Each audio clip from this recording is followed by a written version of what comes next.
क्या वाकई में हिंदुस्तान में एआई हेल्प कर सकता है हेल्थ केयर को सुधारने में, बेहतर सर्विसेज देने में? आइए समझते हैं। हमारे पास क्या चैलेंज है, अनइवन एक्सेस क्या है, साथ ही साथ में कौन सी टेक्नोलॉजी की हम बात कर रहे हैं और अल्टीमेटली कौन से प्रॉमिस की तरफ हम आगे देख रहे हैं। सो बेसिकली 3 चीज़ें हैं जिन पे हमें रोशनी डालनी है। पहली है टेक्नोलॉजी अपने आप में क्या है, एआई करने क्या वाला है, ये मदद कहाँ-कहाँ करेगा, साथ ही साथ में जो पब्लिक हेल्थ है, जो एक्सेस का मुद्दा है, इसको कैसे सॉल्व करेगा और अल्टीमेटली जो एक्सेसिबिलिटी है, जो गैप है between the people who have access and who do not have access, क्या इसमें कहीं पे इक्वल डिस्ट्रीब्यूशन या लेस अनइक्वल डिस्ट्रीब्यूशन को सॉल्व करने में एआई हमारी मदद करेगा। आइए आगे बढ़ते हैं और समझते हैं कि एआई जब हेल्थ केयर में एंटर कर रहा है तो ये इंडिया के लिए इतना सिग्निफिकेंट क्यों हो जाता है। उसका पहला कारण है कि दुनिया भर में ग्लोबल शिफ्ट हो रहा है। एआई ज़्यादा से ज़्यादा इस्तेमाल किया जा रहा है डायग्नोसिस के लिए, क्लिनिकल डिसीजन सपोर्ट के लिए, रिमोट मॉनिटरिंग के लिए और साथ में एडमिनिस्ट्रेटिव वर्क के लिए। इन सभी के केसेस को हम एक एक करके पढ़ेंगे। खैर, ये तो ग्लोबल शिफ्ट की बात है, पर इंडिया का चैलेंज अपने आप में यूनिक है क्योंकि हमारे पास एक ह्यूज पॉपुलेशन है जिसको स्पेशलिस्ट लोगों का ट्रीटमेंट मिलता ही नहीं है, डॉक्टर्स अवेलेबल ही नहीं है, दूर हैं अवेलेबल, कमी है डॉक्टर्स की, कमी है इंस्टीट्यूशंस की।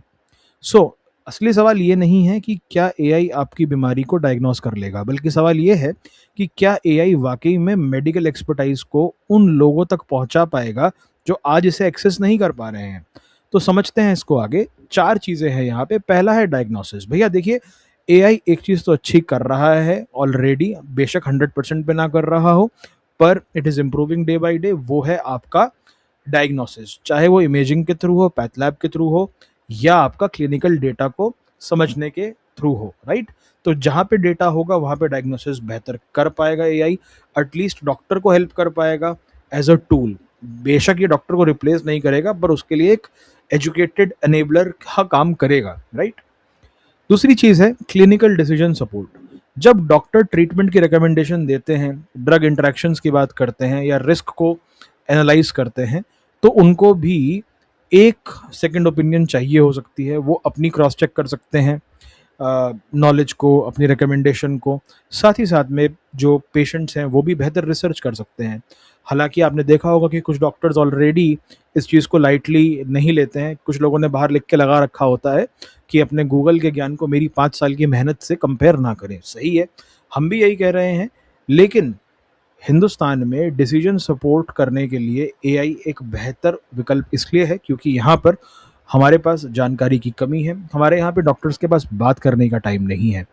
आप देखते हैं ना कि किस तरह से हिंदुस्तान का डॉक्टर बिहेव करता है वर्सेस जो बाहर की फिल्मों में, अगर आपने देखा हो बाहर के डॉक्टर कैसे बिहेव करते हैं। प्रेशर का डिफरेंट है। हिंदुस्तान का डॉक्टर अगर दिन में 50 लोग देख रहा है तो यूके के डॉक्टर शायद 5 ही लोग देखते हों। ये पॉपुलेशन का फ़र्क है। उसके बाद देखते हैं रिमोट मॉनिटरिंग। देखिए, आपने एक डिवाइस ज़रूर देखी होगी, वूप करके आती है, और भी कई तरह के ट्रैकर आ रहे हैं। गूगल भी अपना ऐसा ही एक वेरिएबल डिवाइस लेके आया है, जिसके थ्रू लोग अपनी हेल्थ को ट्रैक करते हैं, स्टेप्स ट्रैक करते हैं, हार्ट बीट ट्रैक करते हैं, ऑक्सीजन ट्रैक करते हैं। क्यों करते हैं? ताकि उनका एक लॉग बन सके, वो समझ सकें क्या सही है, क्या गलत है उनकी हेल्थ में। और और भी एडवांस इस चीज़ को किया जा सकता है। हॉस्पिटल के वॉल के बाहर भी आपको ट्रैक किया जा सकता है, आपकी हेल्थ को ट्रैक किया जा सकता है। तो जहाँ पर ऑलरेडी बेड्स की कमी है, डॉक्टर्स की कमी है, स्टाफ की कमी है इंडिया जैसे देश में, वहाँ पे ये रिमोट मॉनिटरिंग के थ्रू आप बेहतर एक्सेसिबिलिटी प्रोवाइड करा सकते हैं, बेहतर रिपोर्टिंग दे सकते हैं। और लास्टली एक सबसे बड़ी चीज़ है एडमिनिस्ट्रेटिव वर्क। अनफॉर्चुनेटली इंडिया में जो पेपर वर्क है उसका बर्डन बहुत ज़्यादा है। अगर आप एक गवर्नमेंट सर्वेंट भी हैं, आपके पास कोई पैनल भी है, उसके बावजूद अगर आप जाएंगे तो आपको लंबा चौड़ा दस्तावेज देना पड़ता है, फाइल करनी पड़ती है, पूरी कागज़ लगाने पड़ते हैं। It takes time. Private sector भी कोई पीछे नहीं है। अगर आपके पास इंश्योरेंस है उसके बाद भी आपको अच्छा खासा लंबा पेपर वर्क करना पड़ता है। अगर एआई होगा तो वो वैलिडेशन जल्दी कर देगा। आज देखिए, जो ओटीपी की सर्विस है वो वैलिडेशन कितनी आसानी से कर देती है। रिक्वेस्ट होता है, आप एंटर करते हैं, बात खत्म। तो क्या एआई कल को इतना ही आसान बना सकता है इन प्रोसेसेस को? शायद, बिल्कुल।